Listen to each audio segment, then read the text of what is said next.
একজন পয়গম্বর স্বপ্নে দেখলেন ছোট অবস্থায়। কি স্বপ্ন দেখলেন? ইন্নী রাআইতু আহাদা আশারা কাওকাবান ওয়াশ-শামসা ওয়াল-কামারা রাআইতুহুম লি সাজিদিন। ইউসুফ আলাইহিস সালাম তার বাপকে বলছেন, আব্বা, স্বপ্নের মধ্যে দেখতে পেলাম 11টা নক্ষত্র, একটা সূর্য, একটা চাঁদ আমাকে সম্মানজনক সেজদা দিতেছে। আমি দেখতে পেলাম কয়টা নক্ষত্র বলেন? বলেন কয়টা? 11টা নক্ষত্র। ইন্নী রাআইতু আহাদা আশারা কাওকাবা, ইন্নী রাআইতু আহাদা আশারা কাওকাবা। এই একটা বাক্যের মধ্যে আল্লাহ রাব্বুল আলামিন নক্ষত্র বলেছেন 11টা, এর মধ্যে নক্তাও আছে 11টা। সুবহানাল্লাহ বলবেন না? নক্তাও 11টা, নক্ষত্র 11টা। এরকম করে আমি যদি বলতে যাই লেগে যাবে ঘন্টার পর ঘন্টা, সময় তো অল্প। এই মাহফিল কমিটি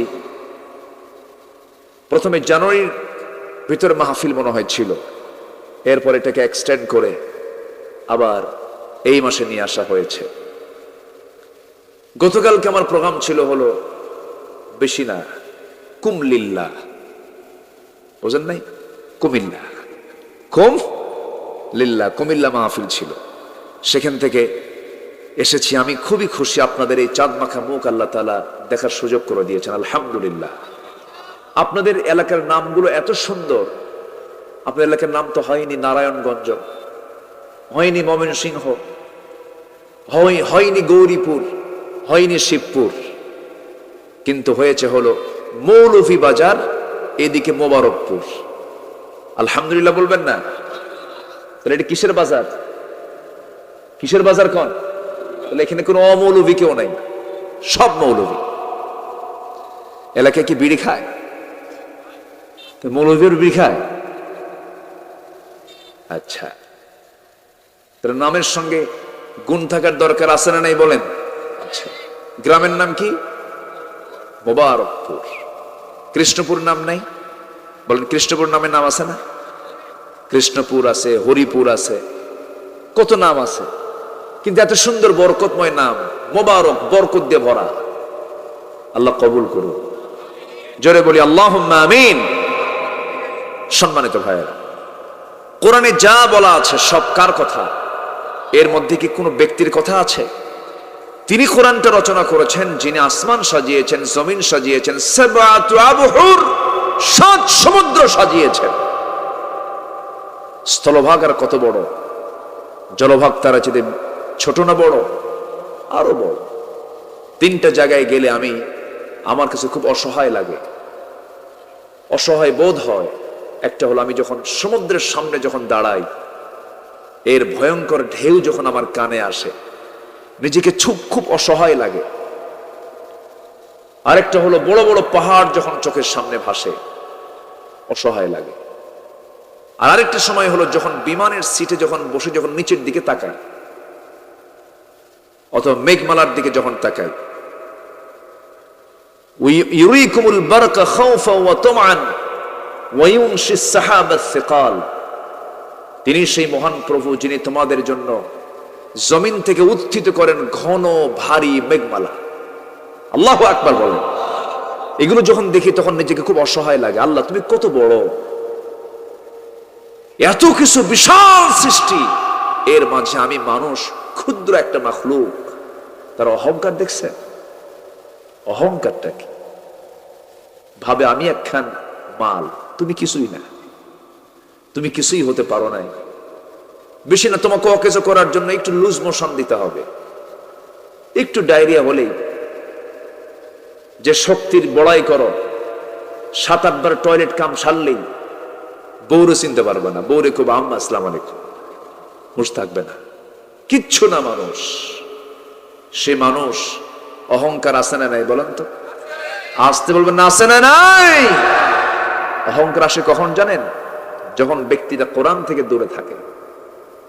আমি আমার ব্যক্তিগত জীবন আমি ট্রিটমেন্ট করে, আমার নফসের উপরে, আমার জীবনের উপর আমি চিকিৎসা করে আমি এটা দেখেছি, যখনই কোন ব্যক্তি কোরআন থেকে একটু দূরে সরে যাবে, কোরআন তেলাওয়াত থেকে, কোরআনের চর্চা থেকে, কোরআনের স্টাডি থেকে যখন একটু সরে দাঁড়াবে, শয়তান সেই মুহূর্তে অ্যাটাক করে বলে। কথা ক্লিয়ার? তাহলে শয়তান তাড়ানোর মাধ্যম কি বলেন? বলেন কি? কোরআনটা নিয়ে আমার সাথে থাকবো, জোরে বলি ইনশাআল্লাহ।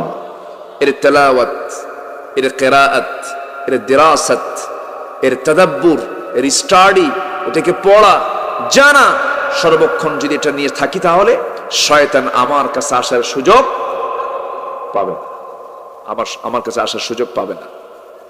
আমরা এই জন্য কোরআনটাকে বেশি করে পড়বো, জোরে বলি ইনশাআল্লাহ, আর জোরে বলি ইনশাআল্লাহ। আমার ভাইয়েরা, আল্লাহ রাব্বুল আলামিন এখানে সূরাতুল বাকারার 168 নম্বর থেকে আমি তেলাওয়াত দিয়ে শুরু করেছি, 172 পর্যন্ত আমি তেলাওয়াত করেছি। এখানে ইয়া আইয়ুহান নাস দিয়ে শুরু করা হয়েছে, শেষের আয়াতে ইয়া আইয়ুহাল্লাযীনা আমানু সম্বোধন করা হয়েছে। আল্লাহ পাক সুন্দর করে বলেছেন, ও বান্দা তুমি খাবে। আল্লাহ কি কোথাও কি বলেছেন তুমি কম খাও? কোথাও বলেছেন? মানুষ কি কয়? কম খাও, কয় না? ডাক্তার কি বলে? কম খাও। আমরা তো ছোট, আমাদের কলিজা ছোট, তো এই জন্য আমরা বলি কম খাই, কম খাও। কিন্তু আল্লাহ কি কোথাও বলেছেন কম খাও? কোথাও বলে? একটা জায়গাও পাবেন। আল্লাহ তাআলার কথার হিকমতটা কত সুন্দর।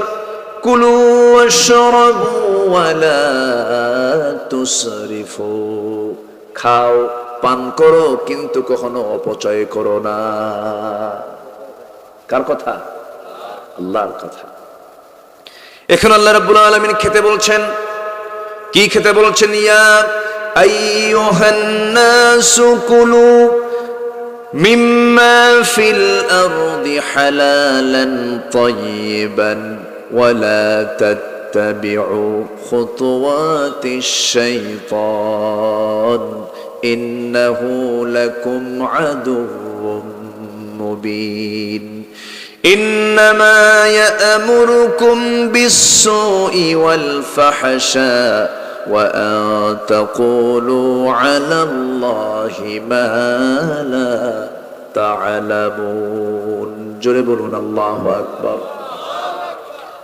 আমার বন্ধুগণ, আল্লাহ রাব্বুল আলামিন ঈমানদারকে ডাক দিয়ে বলছেন, আবার এখানে গোটা মানব জাতিকে লক্ষ্য করে বলছেন, হে মানব মণ্ডলী, তোমরা যা খাবে এই জমিনে হারাম কিছু খাবে না, হালাল কিছু খাবে, হারামের কাছে যাবে না। হালালান তাইয়্যিবা, হালাল এবং পবিত্র, হালাল এবং পবিত্র। মদ পাক না নাপাক? আস্তে কয়, মদটা পাক না নাপাক? হালাল না হারাম? আমার দেশে মদের বোতল নাই, আস্তে কয় আছে। 5 স্টার হোটেল চলিতে হইলে কি চালাইতে হইবে? মদ চালাইতে হইবে। 5 স্টার হোটেলের কন্ডিশন হলো মদ থাকতে হবে, মদের বোতল থাকতে হবে। মদের বিরুদ্ধে কথা বলবেন, জেনার বিরুদ্ধে কথা বলবেন। জেনার বিরুদ্ধে আল্লাহ কথা বলেছেন, মদের বিরুদ্ধে আল্লাহ কথা বলেছেন।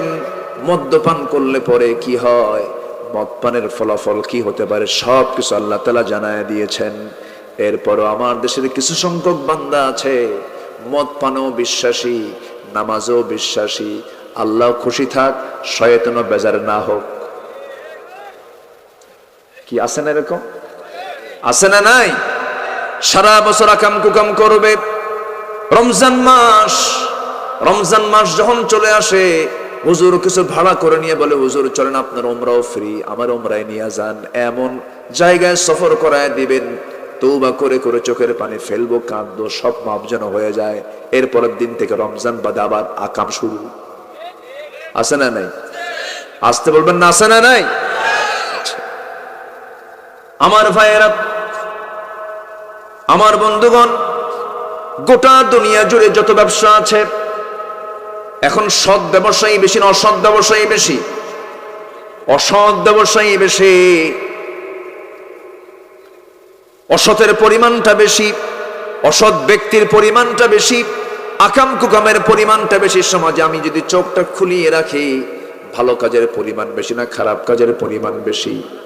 খারাপ কাজের পরিমাণ বেশি। ভালো কাজ করতে কষ্ট হয়ে যায়, মন্দ কাজ করতে তেমন কোনো কষ্ট হয় না। আমি একটা কথা বলবো আমার ভাইরা, একটা সুন্দর বাগান সাজাবেন, দেখবেন তাতে পরিশ্রম করতে হয়। জঙ্গল বানাতে কি পরিশ্রম লাগে নাকি? রেখে দিলেই জঙ্গল হয়ে যায়। সুন্দর বাগান সাজাবেন আপনি, সেখানে মালির প্রয়োজন, শ্রমের প্রয়োজন। তেমনি হালাল জীবন আমি গ্রহণ করতে যাব, হারামকে যখন বর্জন করতে যাব, আমাকে ত্যাগ স্বীকার করতে হবে, আমাকে স্যাক্রিফাইস করতে হবে, আমাকে অনেক ত্যাগ স্বীকার করে আমাকে আপনাকে চলতে হবে। আপনি পাপ করবেন, পাপ আপনাকে ঘেরাও করে ফেলবে। আল্লাহ রাব্বুল আলামিন বলেন, বালা মান কাসাবা সাইয়্যাতান ওয়া আহাতাত বিহি খাতিআতুহু ফাউলাইকা আসহাবুন নার হুম ফিহা খালিদুন والذين آمنوا وعملوا الصالحات أولئك أصحاب الجنة هم فيها خالدون জোরে বলুন আল্লাহু আকবার। তুমি পাপ করবে, পাপ তোমাকে ঘেরাও করে ফেলবে। যে বিড়ি খায় তার চিহ্ন তার জিহ্বায়, তার ঠোঁটে আসে না নাই? বিড়ি খেলে ঠোঁট কি হয় বলেন? গোলাপি ঠোঁট কালো হয়ে যায়। পাপ করলেন, পাপ আপনাকে ঘেরাও করে ফেলবে, লাঞ্চ আপনাকে পচায় ফেলবে। মদের বোতল টান দেবেন আপনি, মদ আপনাকে ঘেরাও করে ফেলবে, পাপ আপনাকে ঘেরাও করে ফেলবে। যে মদ খায় তাকে দেখলেই টের পাওয়া যায়, চোখ দেখলেই বোঝা যায় এটা মদারু। বিড়ি খাইলে টের পাওয়া যায় এটা বিড়িখোর। এটা কি? বিড়িখোর। অনেকে আবার মাহফিল এসে প্রশ্ন করে, হুজুর বিড়ি খাওয়া কি জায়েজ আছে নাকি? মানে উনি জায়েজের চেষ্টায় আছে, আছে না নাই? আজকে মুসলমান বিড়ি খায়, মুসলমান নামাজ পড়ে না, মুসলমান কোরআন পড়তে পারে না, মুসলমানের মুখে খারাপ ভাষা, মুসলমানের মুখে দাড়ি নাই, আছে না নয়? কোরআনটাও ভালো করে পড়তে পারে না। শিক্ষা মন্ত্রণালয়, দেশ স্বাধীন হলো ৭১ সালে, আজকে ২০২৪ সাল, আজ পর্যন্ত এই জাতির ৫% মুসলমানও সহি করে কোরআন পড়তে পারে না, পারে না। পার্লামেন্টে তেলাওয়াত করতে দিছে, কারি সাহেব যায় নাই। আমার নিজের কান সাক্ষী, আমি নিজে শুনেছি। অধিবেশনের শুরুতে কোরআন তেলাওয়াত, কে তেলাওয়াত করবে? এক পার্লামেন্টারিয়ানকে বলে ফেললো, কারি সাহেব তো আসে নাই, একটু তেলাওয়াত করেন। কেল হে আল্লাহ হে, শয়তান কয় তোর সে তেলাওয়াত আমার ভালো আছে। পার্লামেন্টে তো গান গাইতো বহুদিন ধরে, এবার তো গান গাওয়ার চান্স শেষ হয়ে গেছে। গান চলতো না খুব, এখন ফাটানোর জায়গা না, এখন কোথায় ফাটাবি ফাটা। সম্মানিত ভাইয়েরা, আবার বলে আমি তো সিয়াসিত্তা, কি কয়, না না মিশকাত শরীফ নাকি সিয়াসিত্তার কিতাব, হ্যাঁ সব পারে। সম্মানিত ভাইয়েরা, আজকে হাঁসকে মোরগের সাঁতার শেখানো হয়, আলেমদেরকে হাদিস শিখায় মূর্খরা, ঠিক কিনা? ঠিক কিনা? মূর্খরা। আবার বলে আলেমরা কি জানে, কি বুঝে, আলেমদের এলেম কালাম কি। আবার ওইদিকে বলে আগামীকাল ঈদুল আজহার জানাজা নামাজ, খুব বুঝে। কষ্ট পাচ্ছেন নাকি? কষ্ট পাচ্ছেন নাকি? তবে একটা কথা বলি, ইমামদের ইমাম আবু হানিফা রাহমাতুল্লাহ আলাইহি ৮ বছর জেলখানায় থেকে মৃত্যু হয়েছে কোথায়? জেলখানায়। ইমাম ইবনে তাইমিয়া রাহিমাহুল্লাহ দামেস্কের জেলখানায়, দামেস্কের জেলখানায় যখন তাকে জেলবন্দি করে রাখা হলো, জেল সুপার মহোদয় এসে কান্দে আর বলে, হুজুর আপনার প্রতি অমানবিক আচরণ, আমার চোখের পানি আমি আটকাতে পারতেছি না, কিন্তু হুজুর একটা প্রশ্ন করি, কি আমরা তো হুকুমের গোলাম, আমাদের কিছু করার আছে? ইমাম ইবনে তাইমিয়া বললেন, জেলার চোখের পানি ফেলে ফেলে কান্দ, তোমাদের মতো লোক থাকার কারণে জালিমরা জুলুম করার সুযোগ পায়। কান্দে লাভ নাই, আল্লাহর কাছে জবাব দিতে হবে। বাগদাদের জেলখানায় আহমদ ইবনে হাম্বলকে আটকে রেখেছে জালিম শাসক, মুসলিম নামের কলঙ্ক এগুলো। আবু হানিফাকে জেলখানায় মেরেছে বাদশাহ মনসুর, জালিম নামের কলঙ্ক, মুসলিম নামের কলঙ্ক, ঠিক কিনা? কিন্তু যুগে যুগে যারা সাক্ষী হয়ে রেখে গেছেন তারা কিন্তু ইমানের উপরই টিকে ছিলেন, সব বাদ দিয়ে দিয়েছেন, ঠিক কিনা বলেন? ইমানটাকে টিকে রেখেছেন। কষ্ট পাচ্ছেন? কথা বলি একটু, আমাকে বলতে দিচ্ছেন তো নাকি? জোরে বলি ইনশাআল্লাহ। আল্লাহর কসম, আমি কারো প্রতি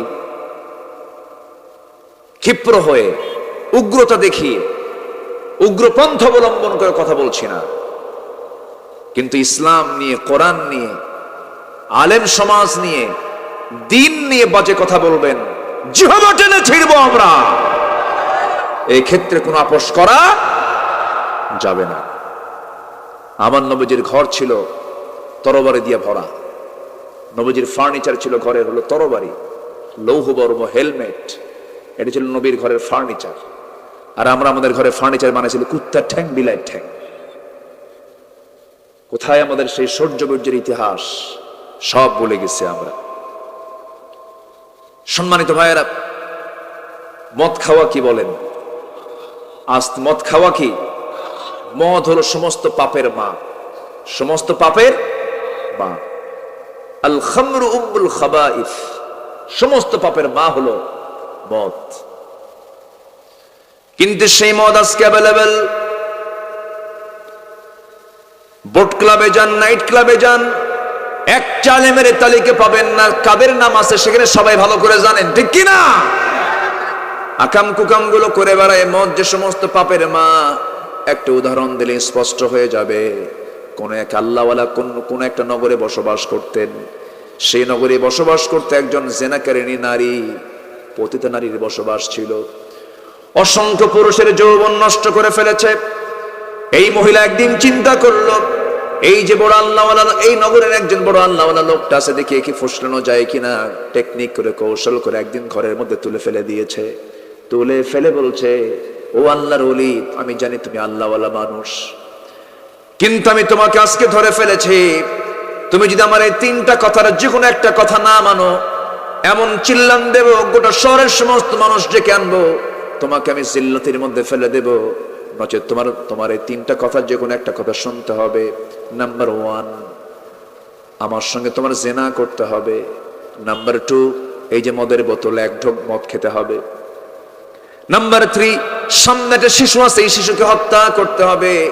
যে কোনো একটা পথ তোমার বেছে নিতে হবে। তুমি কি করবে বলো? আল্লাহওয়ালা চিন্তা করতেছে, খুন তো করাই যাবে না, বড় মারাত্মক গুনাহ। জেনা করলে তো ইমানই থাকবে না। মদ খাওয়া হারাম, কিন্তু দেখি এটা তো অন্তত দেখি মদ খেয়ে কোনো মতো পার পাওয়া যায় কিনা। উনি ভাবলেন মদ খেয়ে পার পাওয়া যায় কিনা, কিন্তু মদের বোতল যখন মুখে নিয়েছেন, মদ খেলে তাল না মাতাল? আজ থেকে তাল না মাতাল? হুশ না বেহুশ? বেহুশ। মদ খাওয়ার পরে একটা মানুষ যখন মাতাল হয়ে যায়, বোন না কে, বউ না কে, মেয়ে কোন, এটা আমার বোন হয় না, মা হয় না, কি হয়, কোনো সেন্স থাকে না, সম্পূর্ণ বেহুশ হয়ে যায়।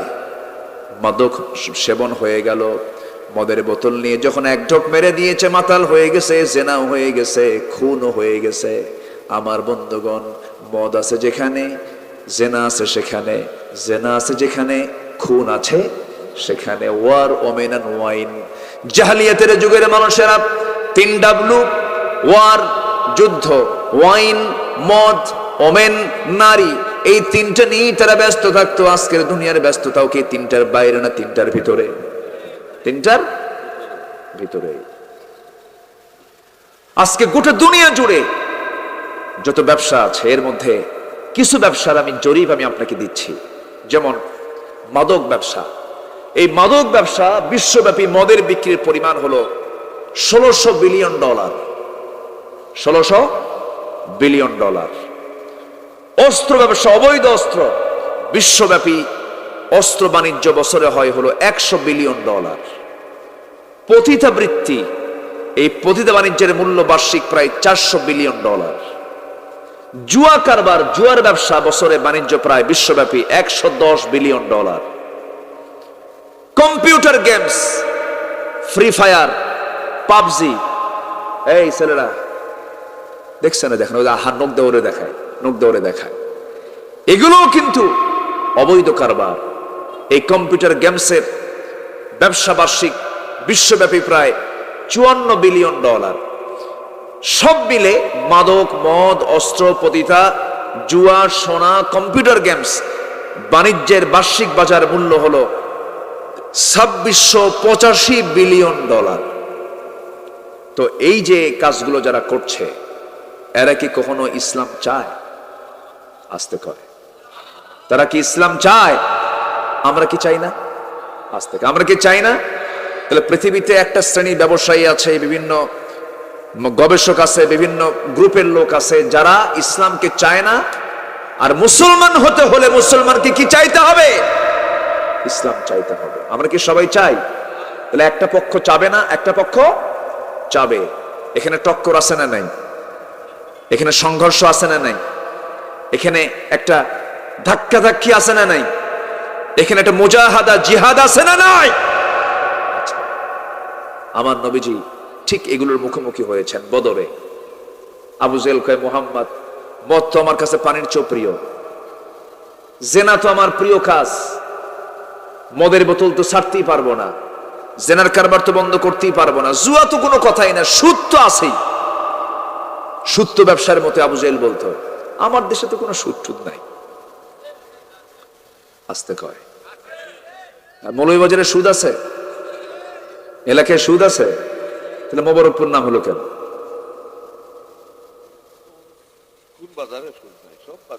আমি বলতেছি তো। আচ্ছা, তাহলে এখন বলেন, এই সুদের সমস্যা এটা কি মোবারকপুরের সমস্যা শুধু না, জাতীয় সমস্যা? ব্যাস, আমি এটাই আসবো লাইনে, জাতীয় সমস্যা। তাহলে আমাকে সাবজেক্ট আজকে দেওয়া হয়েছে, হুজুর হালাল এবং হারাম নিয়ে ওয়াজ করবেন। এখন আমি যে মদ নিয়ে কথা বলতেছি, তারপরে সুদ নিয়ে কথা বলতেছি, অনেকের গায়ে কেটে সহ্য হবে? আস্তে কয়, অনেকের গায়ে কি সহ্য হবে? হবে। আচ্ছা, বনের সম্পত্তি মেরে খাওয়া কি সুন্নতে মুআক্কাদা? হ্যাঁ, আচ্ছা, বনের সম্পত্তি মেরে খাওয়া মানুষ আমার দেশে কম না বেশি? আস্তে কয়, কম না বেশি? হাজী সাহেব হজ করতে যায়, হজ টজ করে আসে, কপাল কালো বানায়, বনকে সম্পদ বুঝায় দেয় না। এগুলো বললেই তো আমরা দোষী হয়ে যাই। বনকে সম্পদ বুঝায় দেয় না, অথচ লিযযাকারি মিসলু হাযযিল উনসাইন, সূরা নিসার 11 নম্বর আয়াত দেখবেন, আল্লাহ তাআলা মেয়ের সম্পদকে আগে বুঝায় দিতে বলেছেন। আগে মেয়েকে বুঝায় দাও, বোনকে বুঝায় দাও, এরপরে ভাইরা হিসাব করে নাও, বোনকে আগে বিদায় দিয়ে দাও। বোনকে তো দেয় না, বোনের সম্পত্তিগুলো ভাইরা সব ভাগ করে নিয়া এক যুগ ধরে ধান আবাদ করে খায়, পুকুর আবাদ করে খায়, পুকুরের মাছ বিক্রি করে হজে যায়। দেখছেন আছে না? বোনের সম্পত্তির মাছ বিক্রি করে, বোনের সম্পত্তির ধান বিক্রি করে আপনি হজে গেলেন, বারবার উমরায় গেলেন, আপনি তো একটাবার চিন্তা করলেন না বোনের সম্পত্তি আপনি দখল করে আছেন। বোন লজ্জায় কিছু বলে না, বোন লজ্জায় কোনো কিছু বড় আওয়াজে কথা বলতে পারে না। মাঝে মাঝে বোন ভাইয়ের কাছে আসে, ভাই পামটাম মেরে কিছু ফলমূল কিনায় দেয়, মিষ্টি খাওয়ায় দেয়, পিঠা পার্বণ পার করে দেয়। মাঝে মাঝে আবার বোনকে পাশে বসায় বলে, বোন রাগ কইরো না, একটা কথা বলি কি, অংশ নিলে কিন্তু ধ্বংস হয়। দেখছেন কি ওয়াজটা দিল? আসলে নাই বলেন তো, অংশ নিলে ধ্বংস হয়। দেখছেন এটা কি কোরআন থেকে ওয়াজ না শয়তান থেকে ওয়াজ? কোরআন থেকে ওয়াজ না শয়তান থেকে ওয়াজ? শয়তান থেকে ওয়াজ। আজান হচ্ছে, আজান হোক, সমস্যা নাই, আমরা সময় মতো নামাজ পড়ে নেব। জোরে বলি ইনশাআল্লাহ, জোরে বলি ইনশাআল্লাহ। আপনি মাইক দিতে পারেন, সমস্যা নেই, বাইরেও দিয়ে দেন, হ্যাঁ দেন, সমস্যা নাই তো। আজান সবার পক্ষ থেকে একজন জবাব দিলেই হয়ে যায়, একজন জবাব দিয়ে দেন। অনেক মা বোন কিন্তু আলোচনা শুনতেছেন, শুনতেছেন, আলোচনা শুনতেছে, কারো আলোচনা ব্যাঘাত হোক, আমরা তা করবো কেন? আজান হচ্ছে, আজানের জবাব যদি সবার মানে এর মতো, জানাজা নামাজে কি সবাই যেতে পারে? কিন্তু জানাজা নামাজ হওয়ার দরকার আছে না নাই? সামাজিক ভাবে যেরকম একটা দায়িত্ব, সবাই যদি নাও যায় কোনো গুনাহ হবে না। আজানের জবাবটা এরকমই, সবার মধ্য থেকে দু একজন দিলি হয়ে যাবে। তা আসুন আমি আবার আলোচনার দিকে ফিরে যাচ্ছি। তাহলে আমার সাবজেক্ট আজকে এমন দেওয়া হয়েছে যে সাবজেক্টের মধ্যে কোনো রস নাই। কি নাই? রস নাই, কিন্তু মানলে কিন্তু অনেক তৃপ্তি। মানলে তৃপ্তি আছে না নাই? সোজা কথা একটা বলে দিই, সেটা হলো আপনি হারামকে না বলবেন, আল্লাহ জাহান্নামকে না বলবেন। আমার কথা ক্লিয়ার?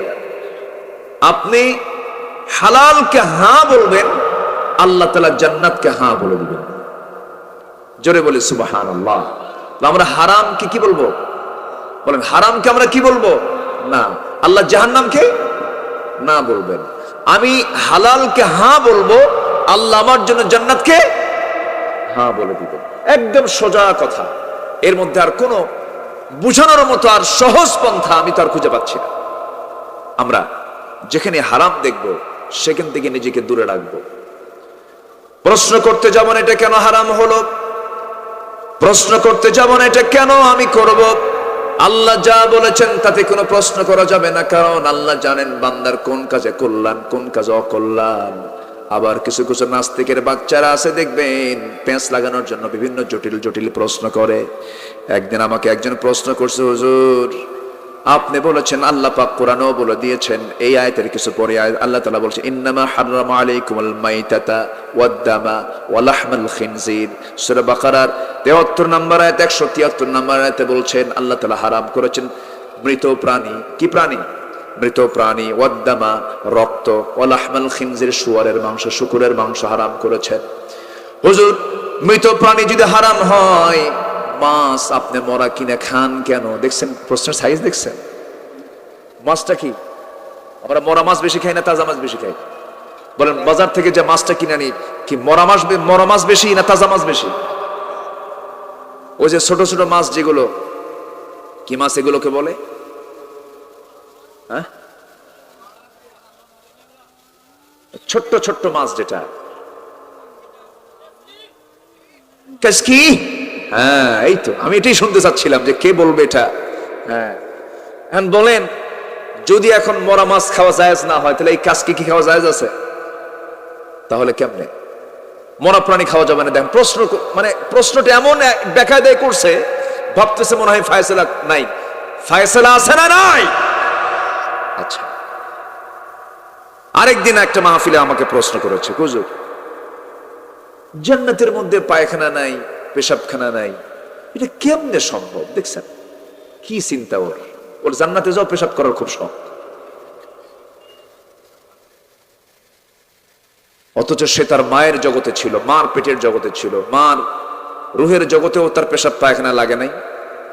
মার পেটের কাছে, মার পেটিতে এসেছে 10 মাস ছিল, সেখানেও কি পেশাব পায়খানা লাগছে? দরকার হয়েছে?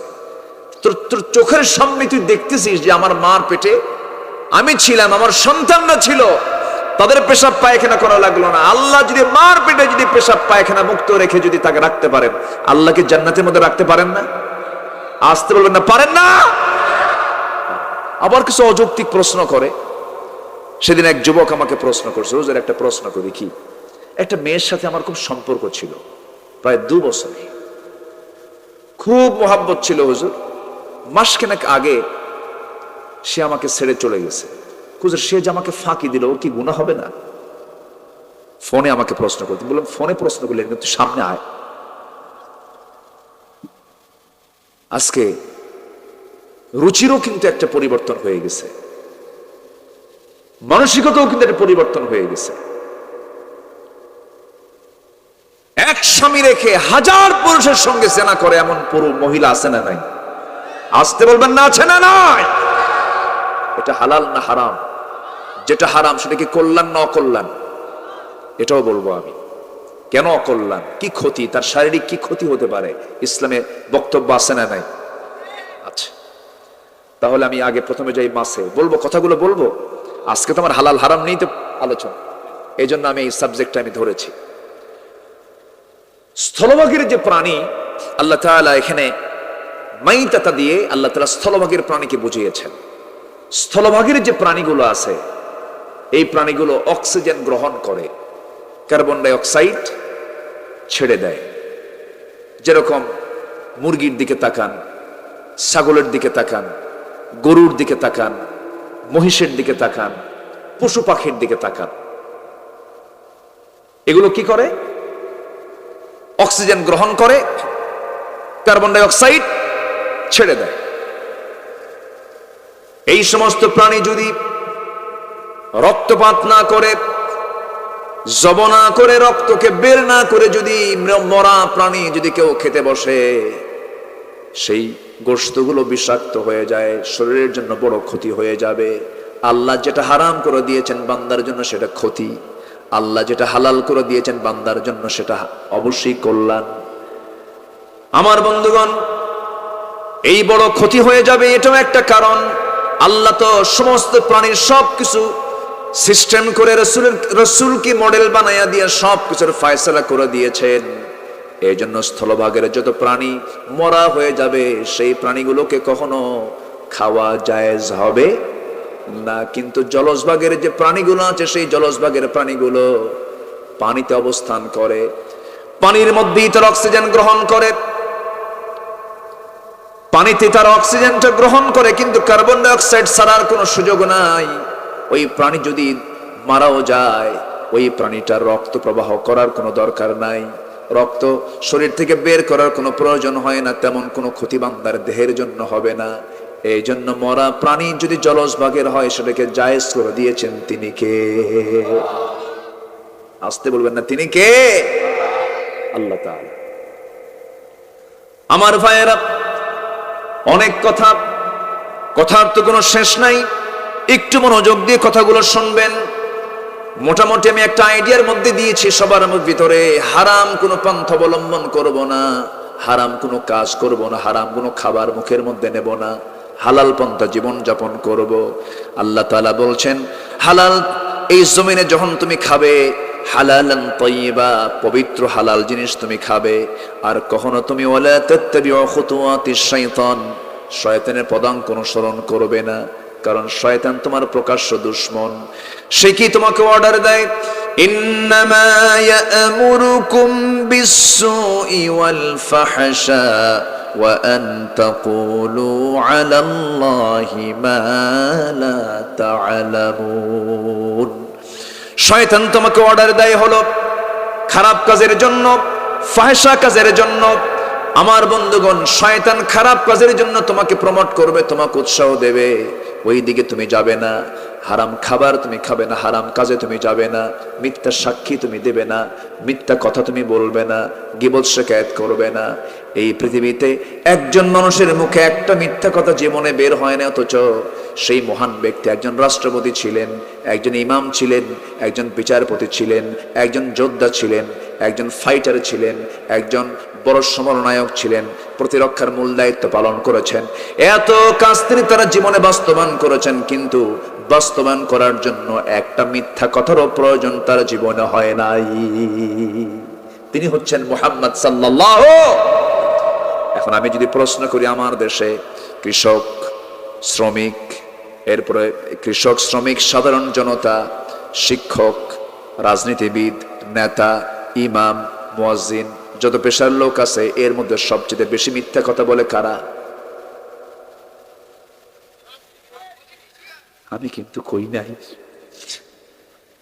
আপনারা কিন্তু বলতেছেন, আমি কিন্তু বলি নাই। কি কথা কি বুঝতেছেন আপনারা? আমার বন্ধুগণ, এই জীবনে কেউ মিথ্যা কথা বলে নাই, এই কথা কেউ বলতে পারবেন না, তবে পরিমাণ আছে। আমার নবীজির জীবনে একটা মিথ্যা কথাও ছিল না, অথচ তিনি রাজনীতি করেছেন, দেশ চালিয়েছেন।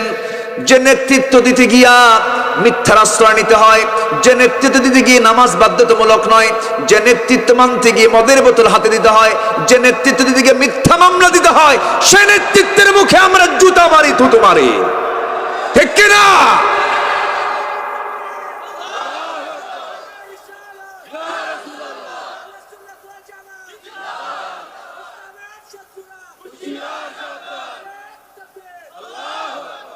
আল্লাহ কবুল করুন, আল্লাহ কবুল করুন, আল্লাহ কবুল করুন। ইমানদার কখনো মিথ্যা কথা বলতে পারে, হুররিকতা ওয়া মুযিকতা, তাকে যদি টুকরো টুকরো করা হয়, তাকে যদি আগুনে ভস্ম করে দেওয়া হয়, মিথ্যার কাছে যাবে না সে। কিন্তু আজকে আমার দেশের মানুষ সবচেয়ে মিথ্যা কথা কম কয় না বেশি কয়? কম কয় না বেশি কয়? বেশি কয়। সম্মানিত ভাইয়েরা, মিথ্যা বলা কি হালাল না হারাম? হারাম। আমার বন্ধুগণ, সময় খুবই অল্প, আজান হয়ে গেছে, আর কিছু সময় আমি আপনাকে দিয়ে যেতে চাই। একটু কান লাগাবেন এতক্ষণের আলোচনায়। আমি আপনাকে যে বিষয়টা বুঝালাম, সবার আগে আমরা শিখবো কি বলেন? আসতে বলেন, কি শিখবো আমরা? কোরআন। কোরআনটা এমন একটা ম্যাপের নাম, এই ম্যাপ দেখে আমি কোথায় চলে যাব বলেন? বলেন কোথায় চলে যাব? জান্নাতে। আর কোরআনটা এমন একটা কিতাবের নাম, জান্নাত এবং জাহান্নামের দৃশ্য এই কিতাবের মধ্যে পাওয়া যায়। এই জন্য কিতাবটা খুলবো, দেখবো কোনটা হালাল কোনটা হারাম, বেছে বেছে আমি বের করে ফেলবো। সব কিছু আমি বের করে ফেলবো। কোরআন তো কঠিন কোনো কিতাব নয়, এটা শুধু আলেমদের জন্য আসে নাই, হাফেজদের জন্য আসে নাই, হুদাল লিন্নাস, সব মানুষের জন্য হেদায়েত। যেরকম সুবহানাল্লাহ, সবাই পড়বে এই কিতাব। এটাকে জটিল মনে করা যাবে না। জটিল মনে করলে ভুল ভাববেন আপনি। এটা আমার জন্য ব্যালেন্স করে দিয়েছেন কে? আল্লাহ তাআলা। ওয়া হামালাহাল, আল্লাহ তাআলা আমার আপনার জন্য এটা সহজ করে দিয়েছেন, আমার জন্য বন্ধু সুলভ করে দিয়েছেন। বন্ধু সুলভ মানে জাস্ট আমার জন্য ইজি করে দিয়েছেন। যেরকম সুবহানাল্লাহ, সহজ করে দিয়েছেন। তিনি কে? আল্লাহ তাআলা। আমরা পড়বো। 5 বছরের বাচ্চা 30 পারা কোরআন মুখস্থ করে। কয় বছরের বাচ্চা? 5 বছর। আমার বন্ধুগণ, একটু কান লাগাবেন, মনোযোগ দিয়ে কথাগুলো শুনবেন। আমি আপনি দুনিয়া থেকে বিদায় নিয়ে নেব, কেউ বাঁচার জন্য আসি নাই। একটু মন খুলে, দিল খুলে একটা কথা ভাববেন, এই দুনিয়া ছেড়ে আমি যখন চলে যাব, নতুন কোন আমল করার সুযোগ আমার আছে নাকি? আসতে বলবেন না, আছে নাকি? কেউ নতুন কোন আমল করার সুযোগ পাবো না। আখিরাতের চিন্তা সবার আগে আনতে হবে। 4 জন খলিফা আমরা নাম শুনেছি। 1 নম্বর খলিফা আবু বকর। আখিরাতের কি চিন্তা তার মধ্যে কাজ করেছে? সাইয়েদনা আবু বকর সিদ্দিক, তিনি একজন কাপড় ব্যবসায়ী ছিলেন, কাপড়ের দোকান ছিল তার, কাপড়ের দোকানদারি করছিলেন। এমন সময় একজন কাপড় ক্রেতা এসে বলতেছে, দোকানদার, আমি 6 মাস আগে আপনার কাছ থেকে এই যে কাপড়টা নিয়েছিলাম, এই কাপড়টা আমার পছন্দ হয় নাই, কাপড়টা আপনি ফেরত নেন, আমাকে টাকা দিয়ে দেন। সাইয়েদনা আবু বকর সিদ্দিক রাদিয়াল্লাহু তাআলা আনহু টাকাটা ফেরত দিলেন, কাপড়টা নিয়ে নিলেন। সঙ্গে সঙ্গে তিনি কান্নায় ভেঙে পড়লেন। বলা হলো, আবু বকর, সামান্য কাপড়ের জন্য তুমি কাঁদতেছো নাকি? তিনি বলছেন, না রে না, এই কাপড়ের জন্য তো আমি কাঁদি না। কাপড় ক্রেতার, আমার কাস্টমারের কাপড় পছন্দ হয় না, সে আমাকে কাপড়টা ফেরত দিয়ে টাকাটা নিয়ে চলে গেল, তার তো কাজ শেষ হয়ে গেছে। কিন্তু আমি যেদিন মরে যাব, মরে যাওয়ার পর যখন হাসর শুরু হবে, আখিরাত যখন শুরু হয়ে যাবে, পরকালের বিচার যখন শুরু হবে, আমার আল্লাহ যখন আমাকে ডাক দিয়ে বলবেন, আবু বকর, আমার কাছে আয়, এই যে তোর নামাজ, এই যে তোর রোজা, এই যে তোর দান, এই যে তোর সাদকা, এই যে তোর জিহাদ, এই যে তোর আমলগুলো, একটা আমল আমি আল্লাহ আমার পছন্দ হয় না, তুই এগুলো ফেরত নিয়ে যা। আমি আবু বকর ফেরত ওয়ালা আমলগুলো নিয়ে আমি কোথায় যাব? এই জন্য আমি কান্দি, এই জন্য আমি পেরেশান হই।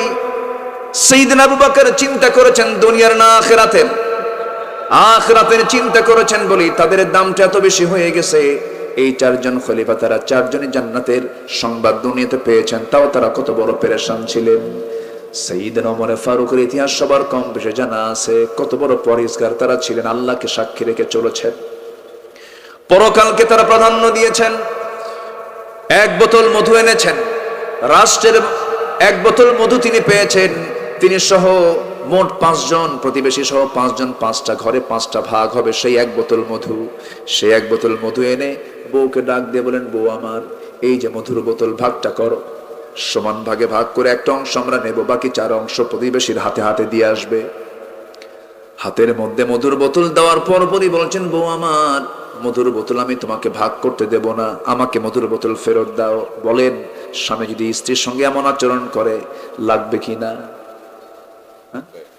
আসতে কয়, লাগবে কিনা বলেন? লাগে স্বাভাবিক না? বউ কি বলবে, আমার সন্দেহ করো না, প্যাঁচ লেগে যাবে। কিন্তু স্বামী স্ত্রীর মধ্যে লাগে না, আস্তে কর এ লাগে কিনা বলেন। বাচ্চারাও কয়ে লাগে, তোমাদের কি লাগবে আবার? স্বামী স্ত্রী নয় বলতে পারবো, আর কেমনে বললো, জোশে কইছে। লাগে না, লাগলে তো মোহব্বত জমবে না। স্বামী স্ত্রীর মধ্যে একটু কম বেশি হবেই, কারণ মেয়েরা সোজা হারে না বাঁকা হারে, সোজা হারে না বাঁকা হারে। বাঁকা হারে সৃষ্টি করেছেন, বলেছেন মুহাম্মদ সাল্লাল্লাহু। মেয়েরা কথা কম বলে না বেশি বলে? বেশি বলে। পুরুষরা কথা কম বলে মেয়েদের তুলনায়। জরিপে আসছে পুরুষ মানুষ সারাদিন কথা বলে 2000 শব্দ, মেয়েরা বলে 5000 শব্দ। দেখছেন সুবহানাল্লাহ কইছে।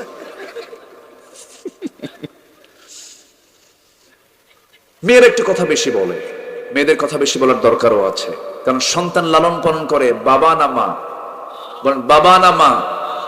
সন্তানের সঙ্গে কথা বলতে হয় কম না বেশি? বলেন কম না বেশি? এক কথা একবার বলে না বারবার বলে? বাবা কান্দো না, মা কান্দো না, বারবার বলে না? কোলে নেয়, আদর করে, বসে উঠে হাঁটে, কতবার মা ধৈর্যের পরিচয় দিয়ে বারবার কথা বলে। আর এই দায়িত্ব যদি মা না পালন করে, যদি বাপ পালন করতো, বলেন আপনি কয়বার বলবেন আব্বা থামো, আব্বা থামো? কয়বার বলবেন? 3-4 বার বলার পর আর পারবেন না, মারবেন এক থাক না, এক আসার মাইরা শেষ। এই জন্য আল্লাহ তাআলা জানেন যে কারে কোন যোগ্যতা দিতে হবে। মেয়েদের কথা বলা এটা একটা যোগ্যতা, তারা কথা বলবে বেশি। বেগুন কিনে নিয়ে গেছেন বাড়িতে বাজার থেকে, বেগুনটা পচা, বেগুনের মধ্যে পোকা, এটা আপনি বোঝেন না, কারণ বেগুনের পোকা তো ধরা কঠিন। বেগুন বটিতে নিয়ে কুটতে নিয়ে যদি দেখে বেগুন পোকাওয়ালা, ওই যে শুরু হবে বেগুনের তফসিল 3 ঘন্টা। আমি কি ভুল বলতেছি? এটা নেচার, আল্লাহ তাআলা তাদেরকে এরকম করে বানিয়েছেন। এটা মাথায় পুরুষের রাখতে হবে, পুরুষের মাথায় এটা রাখতে হবে যে তারা এইরকম, আমাকে ওই রকম করে চলতে হবে। আমার নবীজির সঙ্গেও যে লাগে নাই তা না। আম্মা জান আয়েশা একদিন বলতেছেন, ইয়া রাসূলুল্লাহ আপনার বিরুদ্ধে আমার বিচার আছে। চিন্তা করছেন আপনি? আমার নবীজি বলেন বিচারক তাহলে কাকে ডাকবো? ওমরকে ডাকবো। কেন ওমরে ডাক দিলে হবে না? মানে ওমরের নাম শুনলে আবার ভয় করে, তাহলে কাকে ডাক দেবো? আব্বাকে ডাক দেবো। ভাবছে আমার আব্বা তো আমার পক্ষে আসবেন, ঠিক আছে তোমার আব্বাকে ডাকতেছি। যখন শুনছেন যে তার মেয়ে নবীর বিরুদ্ধে বিচার ডাকছেন, উনি কি ঠিক থাকার কথা? 2 হাতের কাপড় গোছায় নিয়া মারার মতো উদ্যত হয়ে দৌড়া এসে তার মেয়েকে মেরেই ফেলবেন তিনি। আমার নবীজির সামনে 2 হাত আগায় দিয়ে বলতেছে, বিচারক কি মারতে যায় আগে না বিচার করে আগে? আগে বিচার করো। থামায় দিলেন বিচারককে। বাবার মোশন দেখে তার মেয়ে আম্মা জান আয়েশা সিদ্দিকা তিনি দৌড় মেরে এসে নবীজির পিছনে দাঁড়ায় গেছে। রাসূল বললেন, বিচার চাইলে তুমি আবার আশ্রয় চাও আমার পিছে, এটা আবার কেমন কথা? বিচার কি আছে আর? বিচার শেষ। তাদের মধ্যে লাগতো, একটা নিয়ন্ত্রণ ছিল, একটা নিয়ম সীমারেখা ছিল। কিন্তু আজকের কিছু পারিবারিক জীবনে প্রায় আমাদের কাছে ফোন আসে, স্বামী মালয়েশিয়া, স্বামী ইউরোপে, বউ দেশে, ভিডিও কলে কথা বলতে বলতে লাগে মারামারি। এক পর্যায়ে তোরে রাখবই না, 100 তালাক। কত তালাক? তালাক 100 দিয়া কয়, যাহ তোর সঙ্গে আমার সংসার করার ইচ্ছা নাই। পরে ফোন আমাদের কাছে দিয়ে বলে, হুজুর কাম তো সারছে, কি সেঞ্চুরি মারছে। কি সেঞ্চুরি করছে হুজুর? তালাক মারছে। কতগুলো? 100 গেলে। এতগুলো কি তালাক হয়? কেন হুজুর? রাগ উঠছিল। এত তালাক দিলেন কেন? হুজুর ভুল হয়ে গেছে। রাগের মাথায় কি তালাক হয়? আচ্ছা কেউ কি খুশি হয়ে তালাক দেয়? কে বউ রাগ করো না, আসো তোমারে না তালাক দিলাম, এরকম করে তালাক দেয় কেউ? আচ্ছা তালাক কি খুশিতে হয় না রাগে হয়? বলেন তালাক কি খুশি হয় না রাগে হয়? অসংখ্য পরিবার আছে এরকম, যারা এরকম তালাক দিয়ে সংসার করতেছে, কিন্তু জেনার সংসার হচ্ছে। আছে না? নয়? এটাও কি হালাল না হারাম? আমার সাবজেক্ট আজকে কি? হালাল হারাম। শেষের দিকে আস্তে আস্তে চলে যাচ্ছি আমি। তো স্বামী স্ত্রীর মধ্যে দ্বন্দ্ব লাগে। সাইয়েদনা ওমর ফারুক বললেন, বোতলটা আমার হাতে দাও। কিন্তু বউটার মন ভালো না খারাপ? খারাপ। তিনি কিচ্ছু বললেন না। মধুর বোতলটা হাতের মধ্যে নিয়ে প্রতিবেশীর একজনের কাছে গিয়ে বললেন, শোনো প্রতিবেশী, মধুর বোতলটা তোমার হাতে দিয়ে দিলাম, মধুর বোতল নিয়ে যাও। সুন্দর করে 5 ভাগে ভাগ করে আমাকে একটা অংশ দিয়ে দিবা, আর বাকি 4 অংশ তোমরা প্রতিবেশী সমান ভাগে ভাগ করে নিবা। মধুর বোতলের যে অংশ, সেই মধুর অংশটুকু হাতের মধ্যে নিয়ে এবার বউয়ের সামনে দাঁড়িয়ে বলছেন, বউ আমার, আমি তোমাকে যথেষ্ট ভালোবাসি, আমি তোমাকে ট্রাস্ট করি কমপ্লিটলি, আমি তোমাকে বিশ্বাস করি, কোনো সমস্যা নাই, আমি তোমাকে অনেক সম্মান করি, মোহাব্বত করি, মর্যাদা দেই, কারণ আমি রাষ্ট্র চালাই, তুমি আমার পরিবার চালাও, আমার সন্তানদের লালন পালন করো, চিন্তা করো না আমার বউ আমি তোমাকে সন্দেহ করে এই কাজটা করেছি, তা আমি করি নাই। কিন্তু মধুর বোতল আমি তোমার হাত থেকে এর জন্য নিলাম, মধুভাগের দায়িত্ব আমি যদি তোমাকেই দিয়ে দিতাম, তুমি মধুভাগ করতে সমান সমান করে, কিন্তু ওই মধুভাগের সময় মধু তো তরল জিনিস, তোমার হাতে কিছু, তোমার আঙ্গুলে কিছু 2 ফোঁটা হোক 1 ফোঁটা হোক, এতটুকুন মধু তোমার বেশি লেগে যাবে, আমাদের ভাগে বেশি চলে আসবে। 2 ফোঁটা মধু আমাদের ভাগে বেশি আসুক এটা চাই নাই মনে করে মধুভাগের দায়িত্ব দিয়েছি আমার প্রতিবেশীকে। যেরকম সুবহানাল্লাহ। এটাই হলো হালাল হারামের চিন্তা। কষ্ট হচ্ছে আপনাদের? আমার বন্ধুগণ, সাইয়েদনা আলী রাদিয়াল্লাহু তাআলা আনহু 4 নম্বর খলিফা, প্রচন্ড শীতকাল, রাতের বেলায় তেমন শীতের কাপড় তার গায়ে নাই, থরথর করে কাঁপতেছেন, কিন্তু এমন জায়গায় তিনি দাঁড়ানো যার পাশে হাজার হাজার কম্বল সেখানে সাজানো আছে, রাষ্ট্রের কম্বল। বলা হলো, সাইয়েদনা আলী আপনি খলিফাতুল মুসলিমিন, এতগুলো কম্বল থাকার পর আপনি শীতে কাঁপেন কেন? একটা কম্বল আপনি গায়ে দেন, আপনি তো ভাগে একটা পাবেন। সাইয়েদনা আলী বলছেন, ও আমার ভাইরা, একটা কম্বল আমি আমার ভাগে পাবো, কিন্তু ভাগ তো হয় নাই, বন্টনের আগে যদি কোনো কম্বল আমার গায়ে দিয়ে দেই, তোমরা কি আমাকে নিশ্চয় দিতে পারবে নাকি? যে কম্বলটা আমি গায়ে আগে দিয়ে দিলাম ভাগের আগে, সেই ভাগে আমার ওই কম্বলটা আসবে, তার গ্যারান্টি তোমরা কেউ দিতে পারবে নাকি? না। অতএব ভাগের আগে আমি কোনো কম্বল আমার গায়ে নেব না। সুবহানাল্লাহ বলবেন না? চিন্তাটা দুনিয়ার না আখিরাতের, হালাল হারামের চিন্তা তারা করেছেন। ওমর ফারুক রাদিয়াল্লাহু তাআলা আনহু, খেজুরের কার্টুন চলে আসছে, সেই কার্টুন খোলার সঙ্গে সঙ্গে তার নিজের ছেলে, ছোট্ট ছেলে, খেজুর থেকে একটা খেজুর হাতের মধ্যে নিয়ে মুখের মধ্যে উঠায় ফেলছেন। সাইয়েদনা ওমর ফারুক মুখের মধ্যে নখ ঢোকায় খেজুরটা টান মেরে বের করে কার্টুনের মধ্যে রেখে দিয়ে ছেলেকে বলছে, ধমক দিয়ে, যা তুই মায়ের কোলে চলে যা। মার কাছে গিয়ে যখন এই কথা বলছে, স্ত্রী বলতেছে, স্বামী আমার, ছোট্ট ছেলে একটা খেজুর নয় মুখে দিছে, আমরা তো ভাগে পাবোই। ওমর ফারুক বলছেন, আমার স্ত্রী যে খেজুরটা সে মুখে দিয়েছে, সেই খেজুরটা আমি আমার অংশে পাবো, তার গ্যারান্টি তুমি দিতে পারবা নাকি? না। অতএব বন্টনের আগে কোনো খেজুরের কারবার চলবে না, খেজুরের বন্টনের কারবার চলবে না। যেরকম সুবহানাল্লাহ। এটাই হলো আখিরাতের চিন্তা। আমরা হালাল হারাম মেনে চলবো। জোরে বলি ইনশাআল্লাহ, জোরে বলি ইনশাআল্লাহ। নামাজ ছেড়ে দেওয়া অপরাধ ছোট না বড়? বলেন বলেন বলেন বলেন। যতগুলো অপরাধ আছে এর মধ্যে সবচেয়ে বড় অপরাধ 1 নাম্বার কি বলেন? নামাজ ছেড়ে দেওয়া। আজকে মাহফিল আসছি, আল্লাহর হক হলো নামাজ, বান্দার হক হলো যাকাত। আকিমুস সালাহ ওয়া আতুজ যাকাত। আল্লাহ তাআলা হক নিয়ে আগে প্রশ্ন করবেন। সবার কাছে আমার 1 নাম্বার দাবি হলো, আজকে যে এশার নামাজের আজান হয়ে গেছে, বাকি জীবনে যতদিন বাঁচবো আমরা 1 ওয়াক্ত নামাজ আমরা কখনো ছাড়বো না, এমন সিদ্ধান্ত নেওয়া যায় নাকি? আজকে মোবারকপুরের যুব সমাজ মাহফিলটা ডাক দিয়েছে, সব যুবকরা নামাজ পড়ো নাকি? যুবকরা সব নামাজ পড়ে? পড়ে তো না? না পড়লে কিন্তু খবর আছে, হ্যাঁ? না, পড়তে হবে।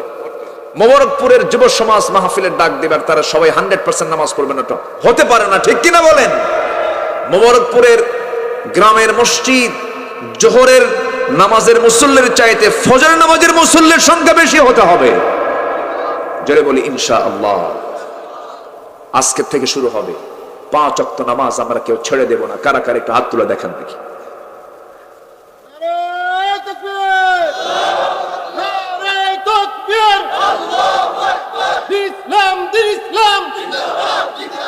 নামাজ রোজা যেখানে আমরা আছি, যেখানে আল্লাহ সবাইকে নামাজি বানান। জোরে বলি আমিন, আরো জোরে আমিন। কষ্ট পেলেন নাকি? নামাজ পড়লে কে খুশি হন? নামাজ পড়লে কে খুশি হন? আল্লাহ। নামাজ আমার নবীর শেষ সাবজেক্ট ছিল, শেষ সেন্টেন্স ছিল, শেষ কথা ছিল নামাজ। সেই নামাজ আজকে আমার দেশে মাত্র 5% নামাজ পড়ে। নামাজ ছেড়ে দেওয়া সবচাইতে বড় অপরাধ, অথচ সেই দিকে কারো কোনো খেয়ালই নাই। প্রত্যেক মাতব্বরকে কিয়ামতের দিন প্রশ্ন করবেন কে? প্রত্যেক দোকান সমিতির সভাপতিকে জিজ্ঞাসা করবেন কে? আপনি দোকানদার মালিক সমিতির সভাপতি হয়েছেন, বাজার সমিতির সভাপতি হয়েছেন, আজান হলো, আপনার দোকানের শাটার কেন খোলা থাকে? জবাব দিতে হবে কার কাছে? প্রত্যেক জায়গায় থেকে আমরা এই দায়িত্বগুলো পালন করব। বউকে বলবো, বউ একই ছাদের নিচে থাকি, জান্নাতে কি আমরা একই ছাদের নিচে থাকবো না? হ্যাঁ থাকবো। নামাজ পড়ো না কেন? বলে ফেলবো। মেয়েটাকে বলবো, মা বোরকা পড়ো, তুমি যদি বোরকা পড়ো একসঙ্গে জান্নাতেও থাকবো একসাথে। সুবহানাল্লাহ। বাড়িটাকে মসজিদের মতো বানায় নেবেন। মাঝে মাঝে মসজিদে যেতে পারেন নাই, ফরজ নামাজটা পড়ে এসে বাড়িতে ঢুকে নামাজটা পড়বেন, বাকি নামাজগুলো বাড়িতে। নামাজের পরিবেশ তৈরি হয়ে যাবে। বাড়িতে আল্লাহর কালাম তেলাওয়াত থাকতে হবে। আল্লাহর কালামের তেলাওয়াত যেন সব সময় থাকে, কেউ না কেউ যেন কোরআন পড়ে, এমন পরিবেশ তুলতে হবে, গড়ে তুলতে হবে বাড়ির ভিতরে। কিন্তু এখন বাড়িতে কোরআন তেলাওয়াতের পরিবেশ না ইন্ডিয়ান সিরিয়ালের পরিবেশ? সিরিয়ালের পরিবেশ। ঢুকলেই রিমোট একখান নিয়ে সামনে একটা এলইডি আছে, ফ্যাশন তো খুব মোশন, বড় একটা এলইডি, মানে ছোটখাটো একটা সিনেমা হল বানায় দিয়া বাস যত চ্যানেল আছে একটা করে মারতেছে, একটা করে মারতেছে। মানে শয়তান খালি ওর মধ্যে শুধু মানে প্রোডাকশন দিচ্ছে, যত গুনাহ কর। আমার বাড়িটাকে সিনেমা হল বানাবো না, বাড়িটাকে বানাবো হলো সেজদার জায়গা। জোরে বলি ইনশাআল্লাহ। দ্বীনের একটা চর্চার জায়গা বানাবো বাড়ি। জোরে বলি ইনশাআল্লাহ। আমাদের দেশে ম্যাক্সিমাম বাড়িগুলোর ডিজাইনে, আমি আর্কিটেক্ট ডিজাইনের কিছু আমি তাদেরকে শিখিয়ে দিয়েছি, বলে দিয়েছি। মাস্টার বেড হয়, কমন বেড হয়, ড্রয়িং রুম হয়, ডাইনিং স্পেস হয়, কিচেন রুম হয়, বেলকনি হয়, সবকিছু হয়। প্রেয়ার রুম নাই, নামাজের রুম নাই। ঠিক কিনা বলেন? নামাজের জন্য উযুখানার জন্য একটা নির্দিষ্ট জায়গা থাকার দরকার আছে না নাই? কোন বাড়ি থেকে উযুর জায়গা আছে? আচ্ছা, নামাজ আগে না উযু আগে? আচ্ছা, নামাজ আগে না উযু আগে? উযুর জায়গা কোথায়? কই আছে? রাসূল কি দাঁড়ায় থেকে উযু করেছেন না বসে থেকে উযু করেছেন? আসতে কয়। আমার দেশে কোন বাথরুমে, কোন জায়গায় উযুর জন্য কি সুন্দর সাজানো কোনো ব্যবস্থা আছে? আবার কোথায়, কোন কালচার নিয়ে আমরা আছি? কোন কালচার নিয়ে আমরা আছি? আমার বাড়িটাকে জান্নাতে যাওয়ার মতো উপযোগী করে সাজাবো। জোরে বলি ইনশাআল্লাহ। জোরে বলি ইনশাআল্লাহ। বউকে বুঝায় দেব, বউ তুমি যদি নামাজ না পড়ো, আল্লাহর হক নষ্ট করলে তোমার সঙ্গে আমার কোনো আপোষ নাই। খুব চিন্তাশীল থাকতে হবে, বলতে হবে। ঈমান টিকে রাখা সহজ না। আসিয়া আলাইহিস সালাতু ওয়াস সালাম কার ঘরে ছিলেন? আসিয়া ছিলেন কার ঘরে? ঈমান আছে না নাই? ঈমান আছে। আর আজকে মুসলমানের ঘরে থাকে ঈমান। ঈমান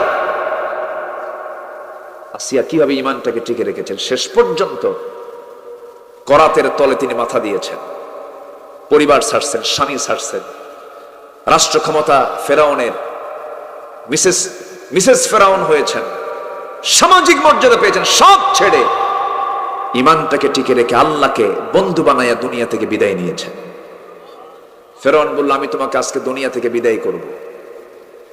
আসিয়া বললেন, আমার স্বামী, আমাকে আপনি দুনিয়া থেকে বিদায় করার হুমকি দিচ্ছেন, আমার কোনো সমস্যা নাই, কারণ আমার মৃত্যুর মধ্য দিয়ে আমি আমার আল্লাহর সঙ্গে সাক্ষাতের সুযোগ পেয়ে যাব। লিকা রাব্বি ফালিয়ামাল আমালান সালিহা, আমি আল্লাহর দিদারে চলে যাব, কোনো টেনশন নাই স্বামী আমার। আপনি আমাকে মৃত্যুর হুমকি দেখাচ্ছেন, আর আল্লাহ আমাকে জান্নাতের দরজাগুলো একটা একটা করে দেখায় দিতেছে। কোরআন দিয়ে চিরে চিরে দুই টুকরা যখন করা হলো, সেই সময় তিনি একটা দোয়া করেছেন, রব্বি বিনিলি ইনদাকা বাইতান ফিল জান্নাহ ওয়া নাজ্জিনি মিন ফিরআউনা ওয়া আমালিহি। আল্লাহ তুমি আমার জন্য বানায় দিবা জান্নাতের মধ্যে একটা ঘর, সেই ঘরটা হওয়া চাই তুমি আল্লাহ তোমার ঘরের সাথে। যেরকম সুবহানাল্লাহ। আমার ভাইরা, যে আল্লাহ আকাশ সাজিয়েছেন, যে আল্লাহ জমিন সাজিয়েছেন, সে আল্লাহ কোরআনকে সাজিয়ে আমার আপনার সামনে দিয়ে দিয়েছেন। জোরে বলি সুবহানাল্লাহ। একটা সূরা আছে যে সূরার মধ্যে বারবার বলা আছে ফাবি আইয়ি আলাই রাব্বিকুমা তুকাযযিবান। কেন বারবার বলেছেন? নিয়ামতের কথাগুলো স্মরণ করি। বান্দা আল্লাহ বান্দাকে প্রশ্ন করছেন, আমার কোন কোন নিয়ামতকে তুমি অস্বীকার করবে? এই সূরাটার নাম কি বলেন তো? সূরা আর রহমান। যারা পারেন ঠোঁট মিলিয়ে বলুন আর রহমান আল্লামাল কুরআন খালাকাল ইনসানা আল্লামাহুল বায়ান। তিনি সেই রহমান যিনি বান্দাকে দয়া করে কোরআন শিক্ষা দিয়েছেন। রহমান তো পৃথিবীর কেউ হবে না, রহিম তো কেউ হবে না। রহমান হওয়ার একমাত্র যোগ্যতা কার? তিনি তো একমাত্র রহমান হবেন। রহমান শব্দটা রেহেম থেকে উদ্গত। রেহেম মানে হলো জরায়ু।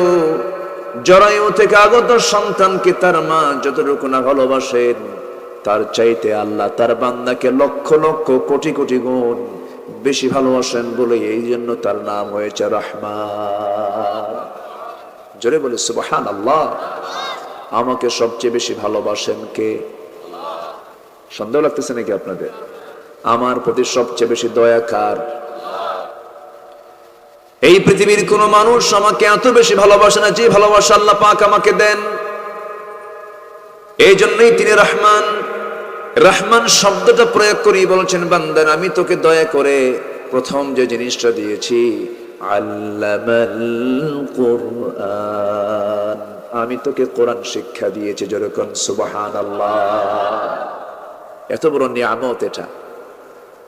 এই নিয়ামতকে আমরা যত বেশি লালন করতে পারবো, এই কিতাবকে যত বেশি বুঝতে পারবো, জানতে পারবো, আমার আপনার জন্য জান্নাতের রাস্তার পথটা আমার জন্য তত সহজ হয়ে যাবে।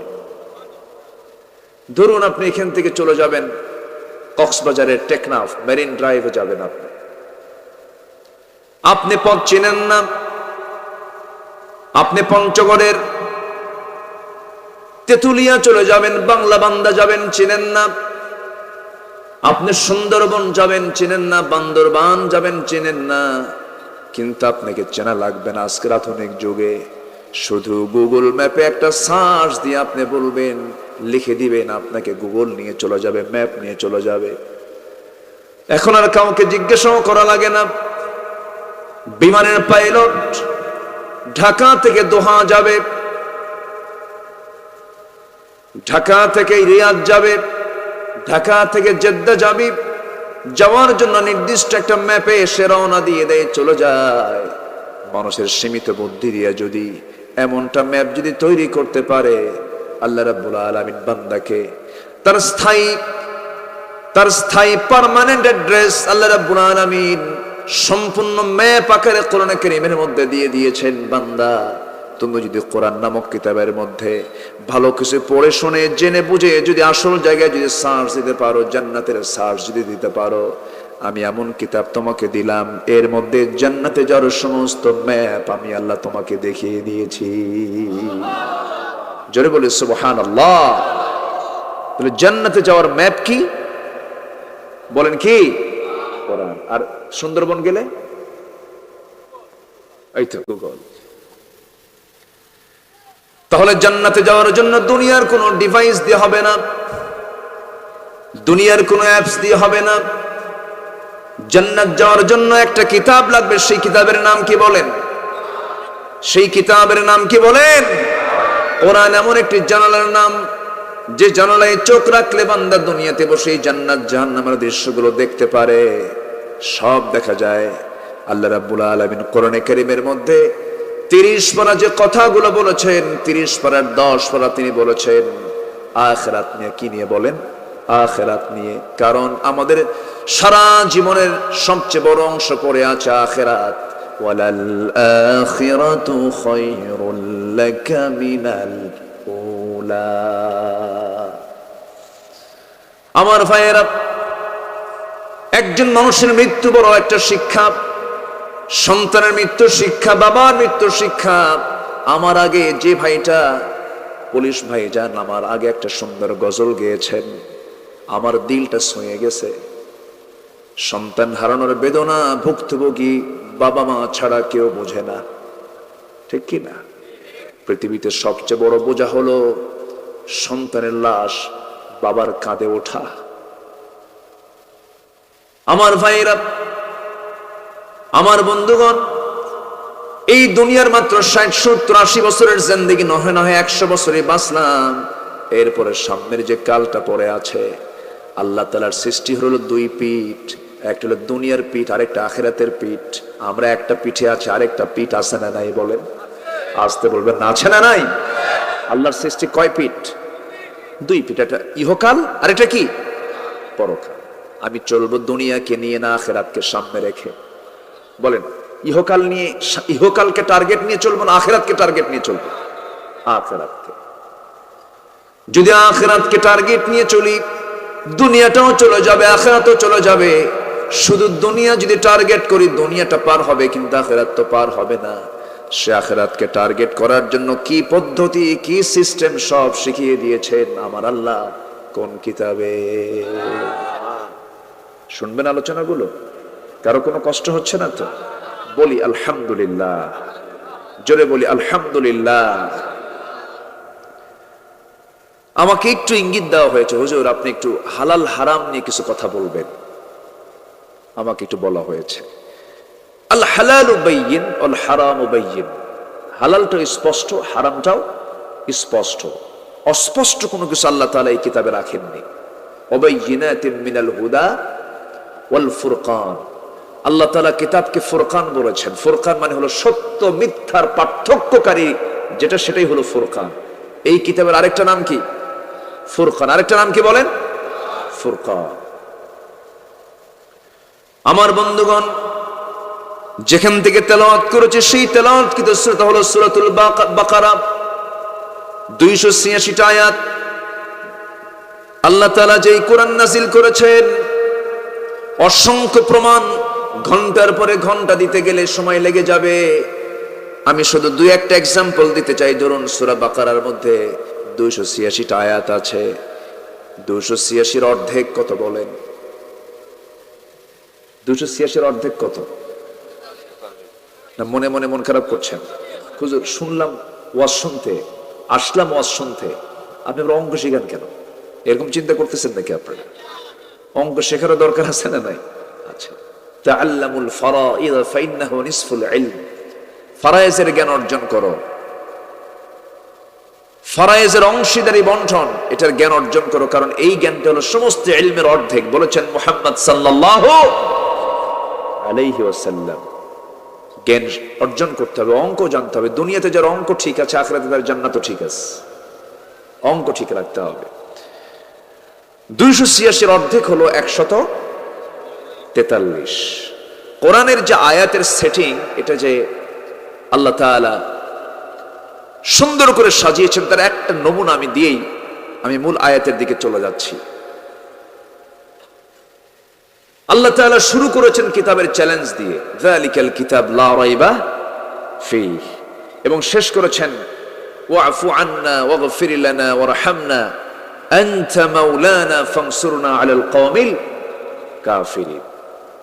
কিন্তু মাঝখানে আল্লাহ রাব্বুল আলামিন কোন একটা সেট করেছেন। দেখেন, আল্লাহ রাব্বুল আলামিন বলেন, وَكَذَلِكَ جَعَلْنَاكُمْ أُمَّةً وَسَطًا لِتَكُونُوا شُهَدَاءَ عَلَى النَّاسِ وَيَكُونَ الرَّسُولُ عَلَيْكُمْ شَهِيدًا। এমনই করে আমি আল্লাহ রাব্বুল আলামিন তোমাদেরকে মধ্যম জাতি করে দুনিয়াতে পাঠিয়ে দিয়েছি। মধ্যম জাতি করে দুনিয়াতে পাঠাইছি, এই তথ্য আল্লাহ তাআলা এমন জায়গায় দিলেন যে আয়াতটা হলো এই সূরার ঠিক মাঝখানে, মধ্যমে। জোরে কোন সুবহানাল্লাহ। আল্লাহ রাব্বুল আলামিন বলেন, وَلَقَدْ زَيَّنَّا السَّمَاءَ الدُّنْيَا بِمَصَابِيحَ وَجَعَلْنَاهَا رُجُومًا لِلشَّيَاطِينِ وَأَعْتَدْنَا لَهُمْ عَذَابَ السَّعِيرِ। জোরে বলুন আল্লাহু আকবার। তিনি সেই মহান রব যিনি আকাশকে অসংখ্য তারকারাজি দিয়ে সুসজ্জিত করেছেন, এমন সুন্দর করে সাজানো গোছানো এই আসমান এই জমিন, আল্লাহ তাআলা ঈমানদারকে ডাক দিয়ে বলছেন, ইন্না ফি খালকিস সামাওয়াতি ওয়াল আরদি ওয়া ইখতিলাফিল লাইলি ওয়ান নাহারি লাআয়াতিন লিউলিল আলবাব الذين يذكرون الله قياما الذين يذكرون الله قياما وقعودا وعلى جنوبهم ويتفكرون في خلق السماوات والأرض ربنا ما خلقت هذا باطلا سبحانك فقنا عذاب النار জোরে বলুন আল্লাহু আকবার।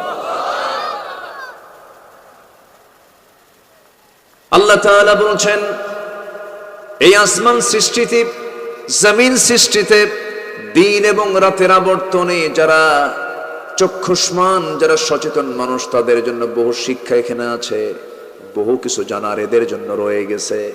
যারা আল্লাহকে স্মরণ করে দাঁড়িয়ে থেকে, আল্লাহকে স্মরণ করে বসে বসে, শয়নে স্বপনে সবসময় আল্লাহর জিকির করে, আর আল্লাহর সৃষ্টিকে নিয়ে গবেষণা করতে করতে শেষ পর্যন্ত বলে ফেলে, আল্লাহ তুমি যা কিছু সৃষ্টি করেছো, কোন সৃষ্টি তুমি অবান্তর সৃষ্টি করো নাই।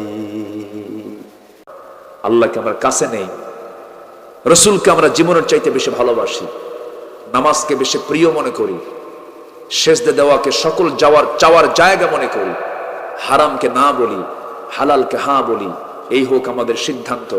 সুবহানাকাল্লাহুম্মা ওয়া বিহামদিকা আশহাদু আল লা ইলাহা ইল্লা আনতা আস্তাগফিরুকা ওয়া আতুবু ইলাইক।